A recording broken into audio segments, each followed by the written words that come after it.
हमें बताएंगे किस विषय पर रखी गई है? आज मैंने जो प्रेस कॉन्फ्रेंस रखी गई है जे खासकर जो दराड़ पंचायत है वहाँ पे आज एक पब्लिक मीटिंग थी। जो हमने सर्वे 2018 को करवाया था उसमें जो जियो टैग हुए थे वो है हमारे 243 मकान थे। उसमें से जो काटे गए वो 37 थे और 206 की जो लिस्ट है जो हमारे पास है। आपको बताना चाहती हूँ कि जो 37 मकान काटे गए हैं वो किसकी तय से काटे गए, क्योंकि बहुत ही जो हमारी पब्लिक है बहुत ही गरीब पब्लिक है।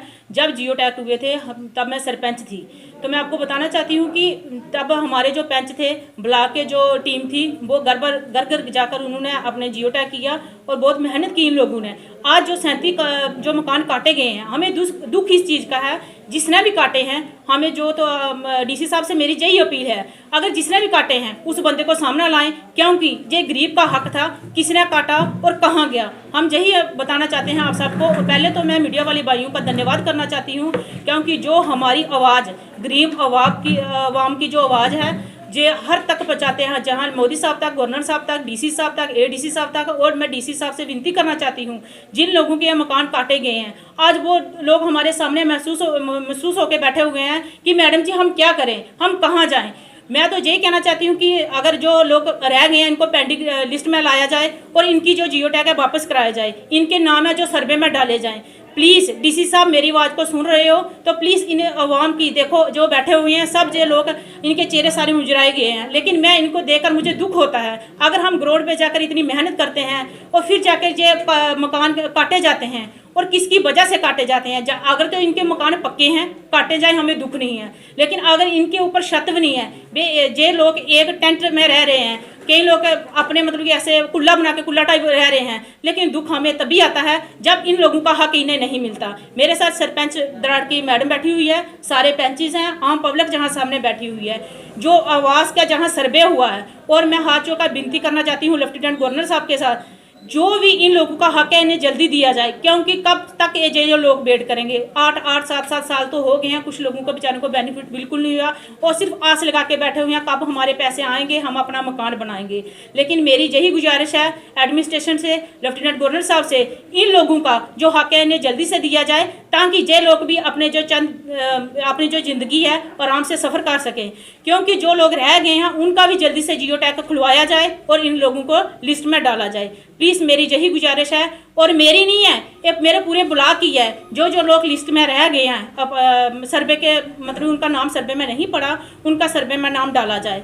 दूसरा ये है कि हमारे ब्लॉक में जो काम हो रहे हैं, मैं और भी टॉपिक जहाँ पे लाना चाहती हूँ कि सिर्फ ये दराड़ पंचायत का इशू नहीं है, मेरी 9 पंचायतें मैं उनके बारे में आप सबको बताना चाहती हूँ कि काफ़ी काम है जो चल भी रहे हैं। कुछ काम ऐसे हैं जो डिपार्टमेंट सिर्फ शुरू कर देता है, उनको देखता नहीं है। मेरी डिपार्टमेंट से यही गुजारिश है कि आइए, जो आपका काम जो भी लगा हुआ है, जैसे PWD का होगा, PMGSY का होगा, कोई भी काम किसी डिपार्टमेंट का है, अपने ग्राउंड पे आओ, जेई आए, उनके एक्सीडेंट साहब वहाँ पे आए, देखें कैसा काम हो रहा है कैसा नहीं हो रहा है। अगर सरकार हमें पैसा दे रही है उसका सही इस्तेमाल ग्राउंड पे होना चाहिए, अगर उसका गलत इस्तेमाल होगा तो हम लोग सारे आवाज़ उठाएंगे। इसका फिर मैसेज बहुत एक हमारे ब्लॉक है कि छवि खराब होती है, मैं सोचती हूँ कि वो नहीं होनी चाहिए।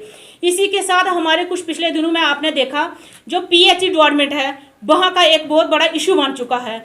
2014 का जो फ्लड आया था उसके बाद हमारा कोई भी डगबैल कोई भी साफ नहीं हुआ है। मैं अपने जो मेरे भाई चैनल इधर मीडिया वाले हैं मैं उनके थ्रू ये बताना चाहती हूँ सबको, देखो कितनी गंदगी है। जो PHE और डिपार्टमेंट हैं जो मेरी आवाज़ को सुनेंगे, डीसी साहब सुनेंगे, कितनी गंदगी और कितना गंदा पानी जो लोग पी रहे हैं। लोग बोलते हैं कोरोना, मैं सोचती हूँ कोरोना जैसी और भी ऐसी गंभीर बीमारियाँ हमारे लोगों को लगेंगी, क्योंकि फ्लड के बाद ऐसी देखो गंदगी। जब नाले में आप देखते हो बड़ी बारिश होती है कितना गंदा पानी आता है, वो कहाँ जाता है, उसी कुओं से गुजर कर जाता है। प्लीज़ मेरी PHE डिपार्टमेंट से यही गुजारिश है कि डगवेल जो साफ कराया जाए और लोगों को जो गंदी बीमारियों से बचाया जाए।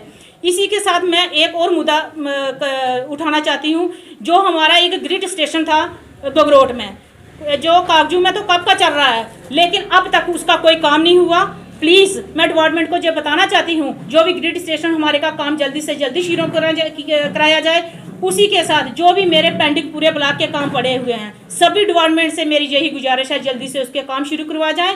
और जो मेरी वहाँ जो पब्लिक है मेरी जो जहाँ बैठी हुई है, मैं इनको यही आश्वासन दिलाना चाहती हूँ कि जैसे ही आपके सर्वे के नाम जहाँ से चले गए हैं और जैसे ही डीसी साहब ऑर्डर निकालेंगे तो हम लोग आपकी फाइलें तैयार करवाएंगे। फाइलें तैयार करवा कर तो आपको जल्दी से जल्दी, हमारी भी यही है कि आप लोगों को जल्दी से इस चीज़ का फ़ायदा मिलना चाहिए, क्योंकि आप लोग कितने दिनों से ये आस लगा के बैठे हुए पैसे आएंगे और हमें यकीन है इस बार मोदी साहब का जो मिशन है 2022 तक हर मकान पक्का होना चाहिए। मैम अगर बात की जाए आवास योजना की, यहाँ पे कितने लोगों को आज तक बेनिफिट मिल सका उसका? इससे पहले हाँ, इससे पहले मैं पूरे ब्लॉक की बात करना चाहूँ, उसमें तो जो मेरे पीरियड में हुआ है, जब से मैं चेयरमैन बनी हूँ, 200 प्लस लोगों के जो है मकान आए हैं। उनकी कुछ लिस्टें पेंडिंग थी।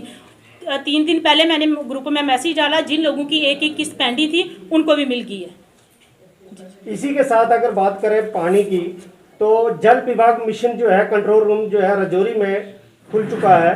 क्या आपने इसमें अपनी शिकायत दर्ज करवाई है? सर शिकायत की क्या बात है, मैंने कई बार इनको लेटर दिए हैं, सफाई के लिए बोला है। कौन सा है जो मैं, आप सोशल मीडिया तो देखते रहते हैं, उसमें भी मैं कई बार बोलती हूँ, फेसबुक पे मैसेज मैंने कई बार लेटर लिखे हैं, डीसी साहब को मैंने लेटर दिए हैं। देखो शिकायत तो यही होती है, जब लेटर पहुँच जाता है तो पब्लिक की जो मेन डिमांड है वो पूरी करनी चाहिए। उन्होंने एक लेटर ने, जब मैं सरपंच थी तब से मैंने ये प्रोसेस शुरू किया हुआ है। लोगों की जो भी डिमांड मेरे से छोटी मेरे पास आती है, मैं डीसी साहब तक पहुंचाती हूँ। और मुझे कुछ डीसी साहब ने मेरी हल भी की है, नई वाली बात नहीं, बहुत अच्छे काम कर रहे हैं डीसी साहब। और हमें यकीन है हमारे वहाँ में जो पब्लिक बैठी हुई है इनकी आवाज़ सुने के और सारे मसले जो हल बना हुआ है। क्योंकि पहले जो हमारा BLW था, पहले वो लड़का दूसरा था, अब नया आ चुका है, लेकिन इसके पास जो लिस्ट है वो हो रहा है, जो पहले ने दी है वो लिस्ट और थी। कल मैंने ब्लॉक पे इन सरपंचों को बुलाया हुआ है, विद वो भी होगा और उसको दूसरे को बुलाऊंगी जो जहाँ से चला गया है। उनके बैठ के उनकी लिस्टें को मैं देखूंगी, अगर उसकी लिस्ट में अगर किसी का नाम है तो दूसरी का कट गया तो कैसे कट गया, ये चीज़ है जो मैं तय तक जाऊंगी। और कल से ब्लॉक में सभी पंचों को मैं इसलिए बोल रही हूँ कि वहाँ पे आओ, अपनी लिस्टें लेके आओ, हम देखें किसकी वजह से चेंजिंग हुई और क्यों। मैं जब बैठूंगी ना, फिर इन सब कोई लिस्टें मैं मंगाऊंगी, वहाँ पे जो उनके पास है लिस्टें वो भी लूँगी। फिर इन सबको बैठा के पहले मैं इनको पूछना चाहती हूँ कि अगर गलती की किसने की, अगर जिसने गलती की उस पर सख्त से सख्त कार्रवाई होगी।